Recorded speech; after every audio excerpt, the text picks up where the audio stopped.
Hello, and welcome to this Pali Studies tutorial.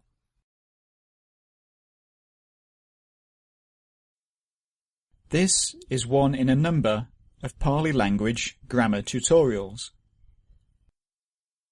This video will introduce you to how verbs are constructed in Pali. In it we'll cover the components which are used to build verbs and the mechanics of how they are formed, and will hopefully be a useful introduction to the videos which follow on the construction of verb tenses.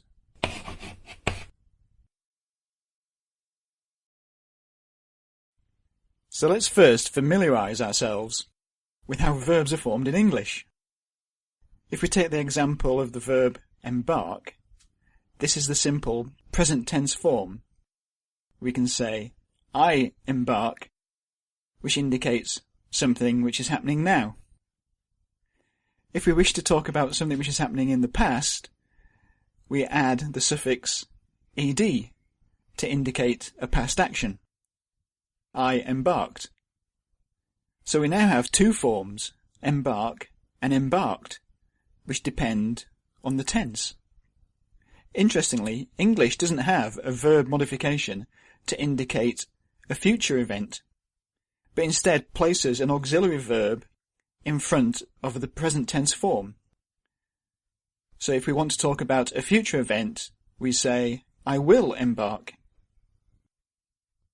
This is actually different in Pali because the Pali language has separate verb forms for all three of the tenses.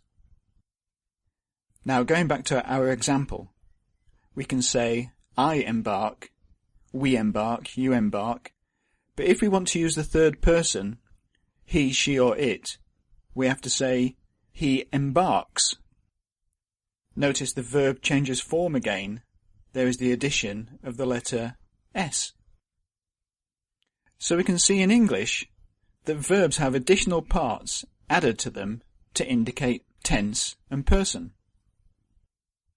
And in Pali, these changes are much more distinct. And we've seen in a previous video how the present tense verb changes to reflect the grammatical person. Now these changes in verb forms, which indicate grammatical function, are called inflections. But there's also another way in which verbs can change. We can add prefixes and suffixes which change the meaning of the verb. For instance, if we add dis, we get disembark, which reverses the direction of the action. Or we could add the suffix ment, which changes the verb to a noun. Notice these types of changes don't tell us anything about tense or person, but are changing the meaning of the underlying verb. And this type of change is called derivation, and the words are derivatives. Finally, the word embark itself is derived from a simpler form, which is actually an old French word, bar, meaning a small boat.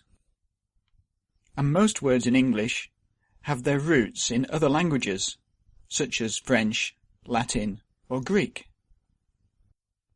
What we're going to look at today in this tutorial is how words in Pali deconstruct down into basic components, and this is called morphology. And the morpheme is our basic building block. A morpheme is the smallest unit which is meaningful that a word can be broken down into. Now in Pali, we've seen before that verbs take suffixes, like English, in order to express inflection. That is, how we make a verb agree with its subject in person and number. These sets of suffixes are sometimes called the primary personal endings, because they modify the verb for grammatical person, that is, first, second or third person, and also for number, single and plural. What we haven't seen before is that the part of the word to which the suffix is added is called the verb stem. And it's the stem which actually carries the meaning of the word before the personal ending is added. So some dictionaries list verbs in their stem form. That said, however, the Pāli Text Society lists its verbs in their third-person inflection. So if you wish to get back to the stem, you simply have to remove the T, and what remains is the verb stem. Also, like English, prefixes can be added to the front of verbs. These are mainly derivational in nature, changing the meaning of the verb, sometimes subtly and sometimes completely. So if we take the verb karoti, which means he does or he makes, we can add the prefix a. This is a very common prefix in the Pali language, and it negates the meaning of the verb. So we get he doesn't make. Similarly, pakaroti, he prepares, upakaroti, he serves, vikaroti, he alters, anukaroti, he imitates. In Pali there's about 20 different prefixes which can be added to words. Another word which is often used when we're talking about morphology is the term base. A base is just a convenient term which means something to which an affix can be added. Thus, a stem can also be called a base because we add suffixes and prefixes to a stem. And an inflected verb itself can be called a base because we can add a prefix to that. And in Pali, verbs can take what are sometimes called infixes. An infix is a type of affix which comes before the personal ending. And in Pali, these infixes can be both derivational and inflectional in nature, either changing the meaning or changing the grammatical function. And finally, like English, the verb stem itself derives from a simpler morpheme which is called the verb root, and it's usual to denote a verbal root by using the mathematical root symbol. The root carries the basic meaning of the verb, which may in fact be very vague and general, and the roots of all Pali verbs come from Sanskrit. From a single root, several verbal stems may be derived.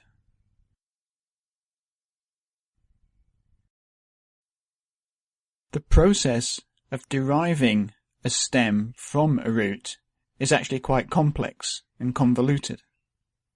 Many grammar guides detail this process, which is similar to that of verb formation in Sanskrit, and the guides use the same system to classify these verbal stems.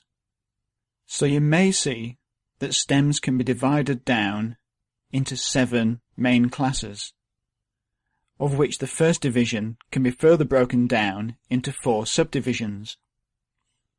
These are often called conjugation classes, and are usually referred to by number. Sometimes you'll see them numbered from 1 to 7, and in other guides from 1 to 10. In English, we tend to use the word conjugation to mean the process of adding grammatical tense to a verb. But Pali grammar guides tend to use it in a specific way to denote one of these 10 methods of creating a verbal stem from a root. As we're primarily interested in either reading or translating the Pali language, it's not that important to know how verb stems are conjugated. The important thing to realize is that while most roots only create one stem, some roots form several stems, each with a slightly differing but related meaning. What's crucial for translation is being able to identify the inflectional changes. That is how verbs change to indicate their grammatical function. That's the building blocks of how verbs are put together. So let's now look at how verbs are inflected. First, we have to make a distinction in how the verb is being used. In a previous video, we covered briefly the difference between phrases and clauses and the different types of clause.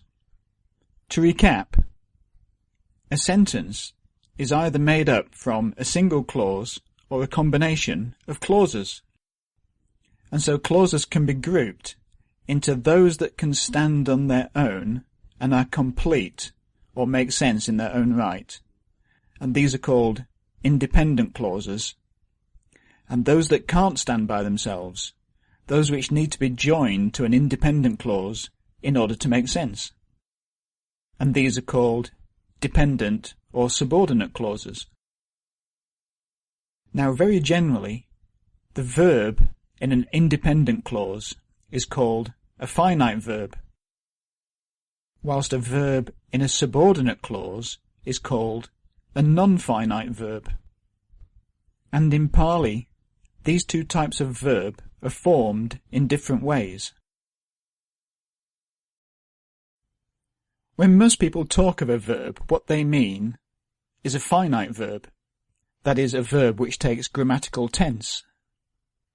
A finite verb is called finite because it is limited or bounded in 5 ways. Finite verb forms alter to reflect person, which can be first, second or third, number, which can be singular or plural, and we've seen this already with the personal endings. These are added to a verb stem in order to indicate both person and number. But a finite verb can also change form in order to indicate voice, which can be active, reflexive, or passive. Obviously tense, which can be present, past, or future. And also mood, which is sometimes also called mode. Now, non-finite verbs, those that we find in a subordinate clause, these are participles, infinitives, and what is called in Pāli absolutives, or confusingly, gerunds. We'll look at each of these in future tutorials, but they all differ from their finite verb relatives by not taking tense. In fact, although they are verbs, they act like adjectives, and so decline to agree with their subject in case, number, and gender, just like we've seen with nouns. And some, the infinitives and the absolutives, are actually indeclinable, meaning that they don't change form at all. But don't worry about these now. Going back to finite verbs, we've just seen how the personal endings determine grammatical person and number. But the 3 other attributes, that of voice, tense, and mood, are new to us. So let's take a look at each of these briefly. First, let's look at voice. In Pāli, a verb can take one of 3 voices. The active voice is the most straightforward, and every tutorial so far has been in the active voice. If we take an example in English, we can say, the boy questions the monk. Here we can see that it's the boy who is the agent doing the questioning, and the monk is the target. He is the one being questioned.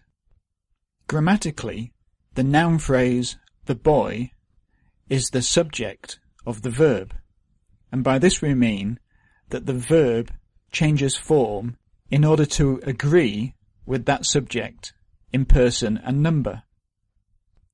So because the phrase, the boy, is in third person singular, the verb takes the third person form, and in English, this is done by adding an S to the end of the verb. When we think about voice, it's important to distinguish grammatical terms like subject and object, which relate to the morphology of the verb, and semantic terms like agent and target, which are to do with the meaning of the verb, and this is sometimes also referred to as the theme. While next we have the reflexive voice, and in English this would be the boy questions himself. Technically, the reflexive voice, which is also sometimes called the middle voice as it is in Greek, is used when the target being acted upon and the agent doing the acting are the same thing. Now, we don't have a separate verb form for this in the English language, but the reflexive voice verb has the same connotation as the reflexive pronoun, and we've covered these also in a previous video.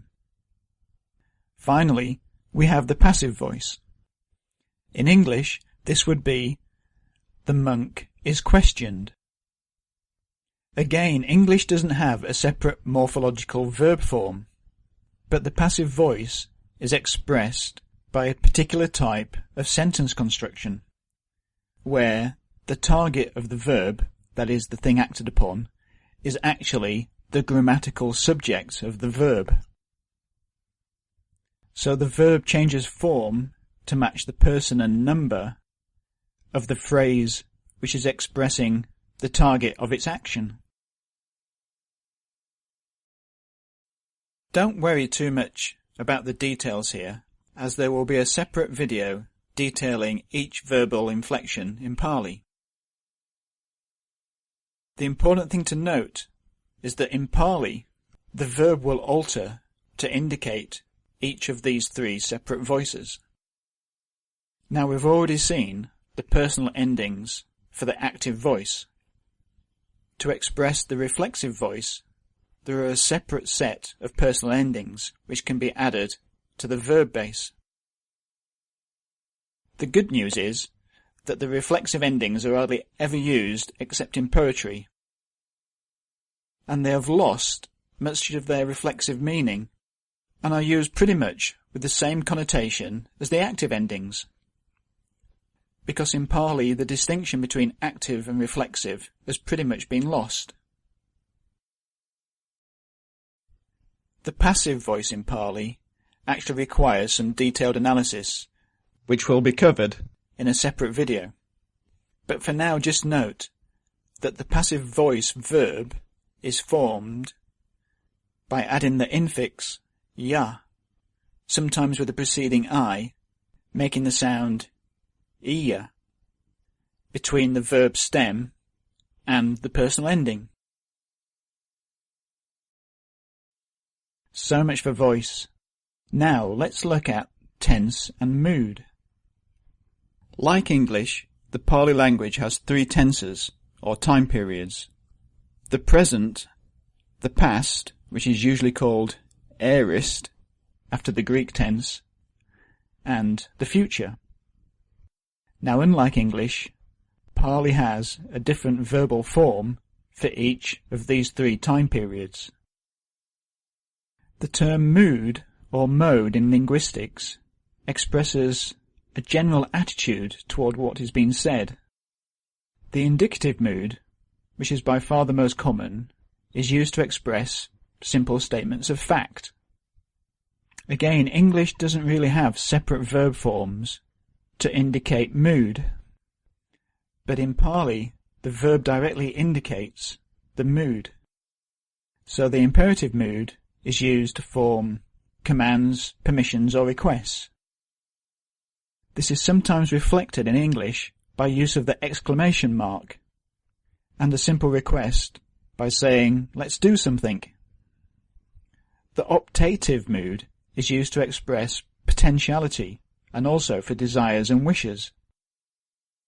English uses modal verbs like may, might, would, could, should, can to express this form. Finally, the conditional mood is used to express a proposition whose validity is questionable or hypothetical.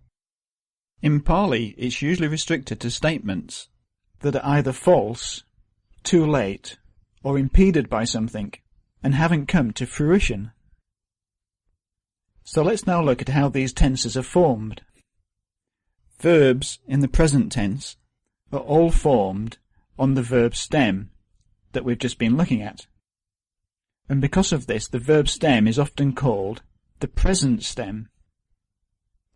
Now you might read that the aorist and the future have their own independent stems, but this is more theoretical than actual. In practice, both the aorist and the future can be formed on either the present stem or directly on the verb root. And how exactly this happens can be presented in one of two ways. The first way is actually the most grammatically correct. If we lay out our tenses, we can indicate the base that the tense uses, either the present stem or both the present stem and the root. To this base, infixes are added, dependent on the tense and mood. And finally, one of two sets of personal endings are used to terminate the verb. The two sets of personal endings are called either primary or secondary, and each is applied to a specific infix to form the verb, mood and tense. Now, although this approach may seem straightforward, it becomes quite complex as the infixes and personal endings interact and transform to create new variations. So many grammar guides prefer the second approach. This method of presentation is actually the most common amongst the grammar guides. Here, the infixes and personal endings have been merged in advance to produce specific sets of terminations for each verb, tense and mood. Obviously, the number of tables multiply, but in fact it's simpler to recognize the verb endings. The details of each will be given in future video tutorials, and this has been just an overview of the terminology and the mechanics involved in verb inflection. So in this overview of verb inflection, we've covered the terms stem, root and base, and how prefixes, suffixes and infixes can be added. We've looked briefly at how roots form stems and the difference between finite and non-finite verbs. Finally, the terms voice, tense and mood have been explained, and together this lays the foundation for more detailed tutorials on verb formation. Thank you for watching. If you found this tutorial on Pali verb formation useful, please like it. And for more Pali language tutorials, and to stay up to date with future ones, please feel free to subscribe to my channel.